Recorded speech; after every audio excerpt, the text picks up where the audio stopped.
Bonjour à tous, bienvenue sur Légende du football FC Barcelone. Ce n'est pas pour me jeter des fleurs, mais j'ai toujours vu en lui ses qualités de 1 contre 1. Des qualités que j'ai rarement vues ailleurs. Il est pratiquement au niveau du meilleur Neymar, quand il était ici, à Barcelone, il doit oser tirer davantage au but. Mais je suis heureux pour lui. Il a beaucoup souffert ces dernières années. Des joueurs comme lui, il y en a très peu, lance l'entraîneur du Barça en conférence de presse avant de s'enflammer pour Robert Lewandowski, auteur d'un triplé. Je ne sais pas si c'est le meilleur, mais pour nous, il l'est. Il marque, il rend l'équipe meilleure, il nous offre énormément de solutions en attaque.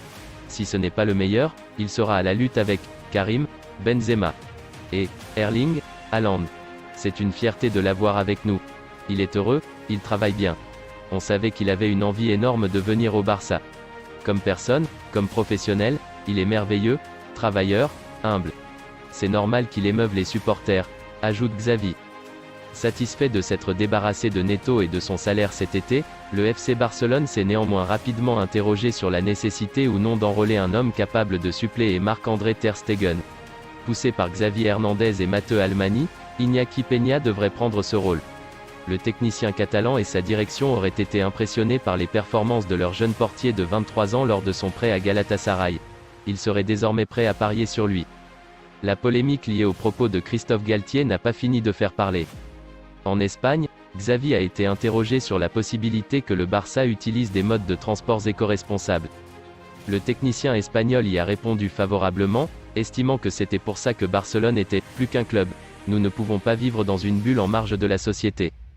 En fin de compte, nous devons veiller au bien du peuple. On joue pour lui. Si le gouvernement ou la Généralité de Catalogne nous demandait de voyager de manière plus durable, nous écouterions. Avec toute l'humilité du monde, si nous pouvons faire des choses pour changer la société, nous le ferions. C'est pourquoi le Barça est plus qu'un club. Nous le ferions pour sûr, a-t-il lancé à la presse. Pour rappel, Christophe Galtier n'a pas présenté d'excuses, mais a admis que sa blague était de mauvais goût. Le coach français a assuré que ce sujet était pris très sérieusement par le PSG. C'est tout pour aujourd'hui, n'hésitez pas à ajouter des commentaires, abonnez-vous, ça coûte rien du tout, je compte sur vous, un grand merci pour le soutien, à la prochaine vidéo pour la suite de l'actualité.